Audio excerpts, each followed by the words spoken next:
This is John Harrigan with part 3 of a 3-part series that asks the question, if we're born to be immortal, why do we suffer, get sick, and die? Very good question.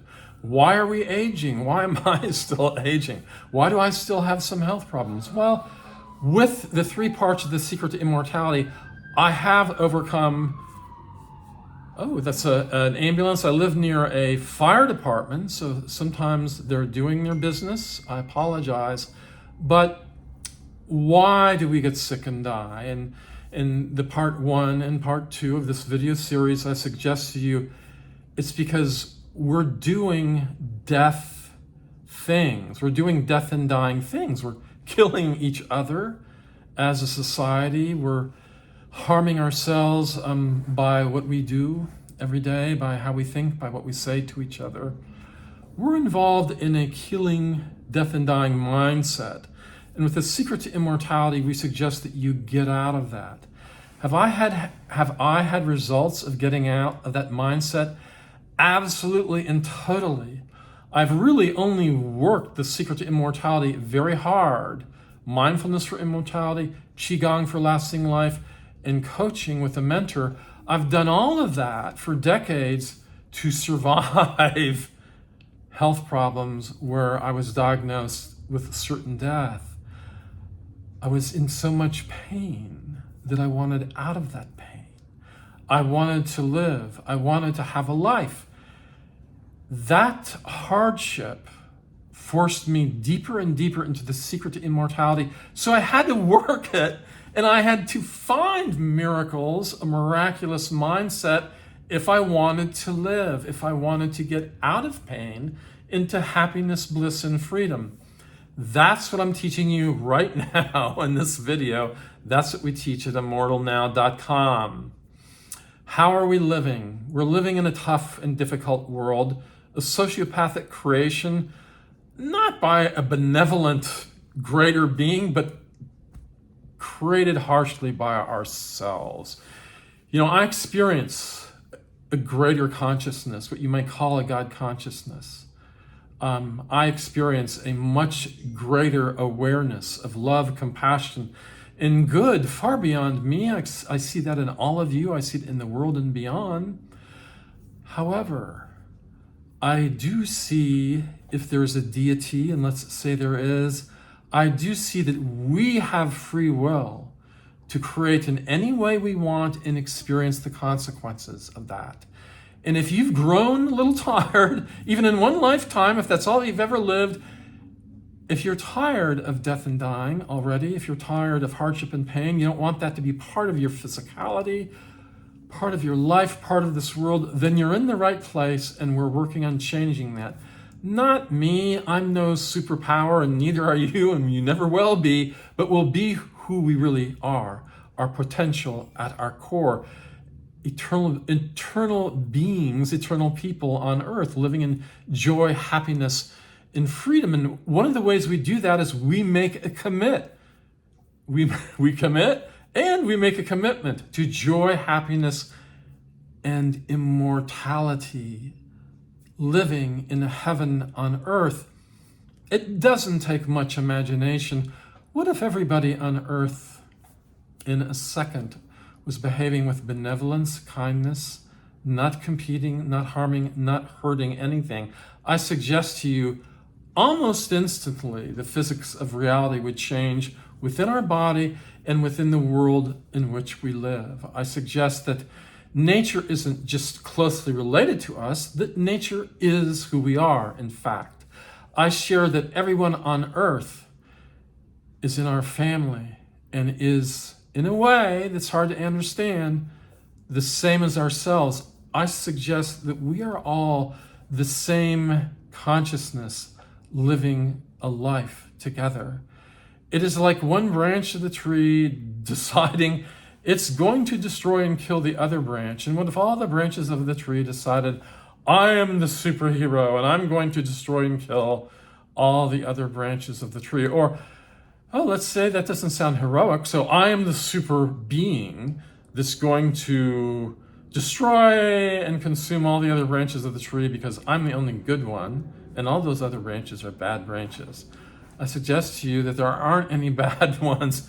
There are for sure bad acting people that have things wrong with their brain and their genetics and everything else, and they don't really have to change themselves. But those of us who can change who we are do have an ability to change the natural world, the way it presents itself.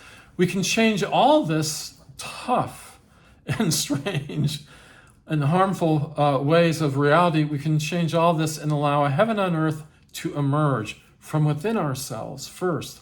A heaven on earth is in you and in me.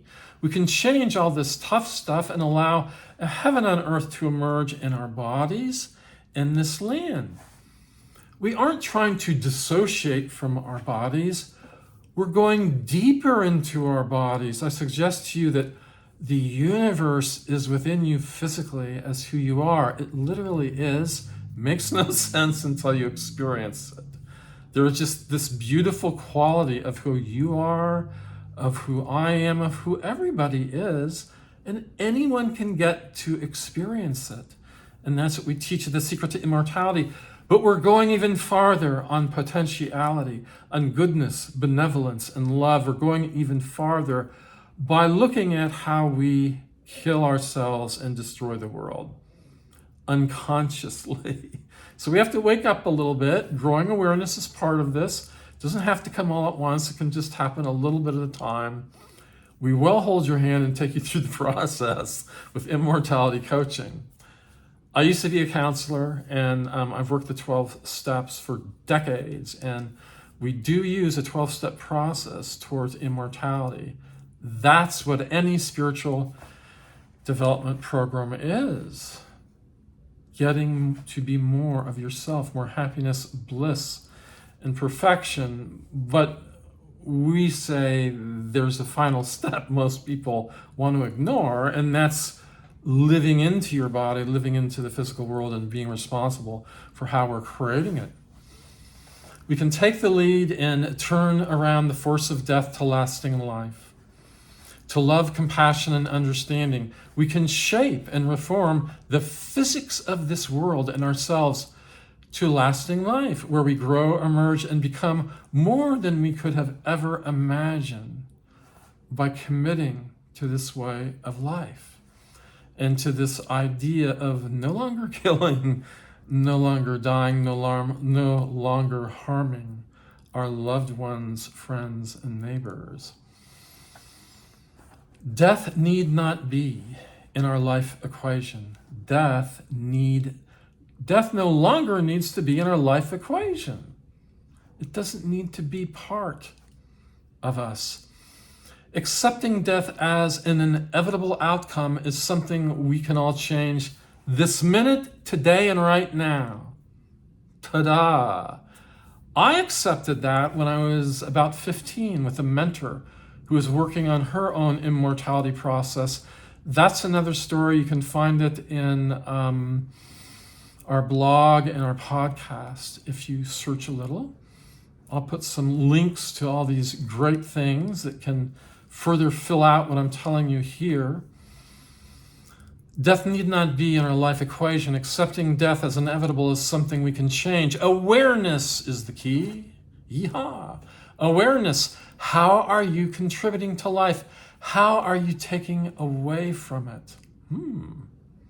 Let's get more powerful. Let's get more happy. Let's get more joyous, more happy, more in control. How are you contributing to life? Are you taking away from life? Are you killing stuff? Are you harming people? Are you angry and critical throughout the day? No shame, just you have the ability to change all that. And we, step by step, show you how to do that.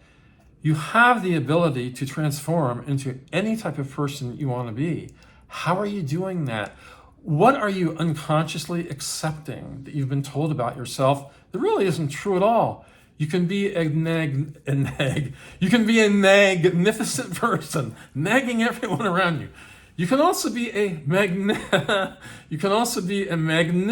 person, magnifying the good of yourself, others, and the world. Choose life. Discover your eternal self right here, right now. today. Discover your immortal self and live this into the world.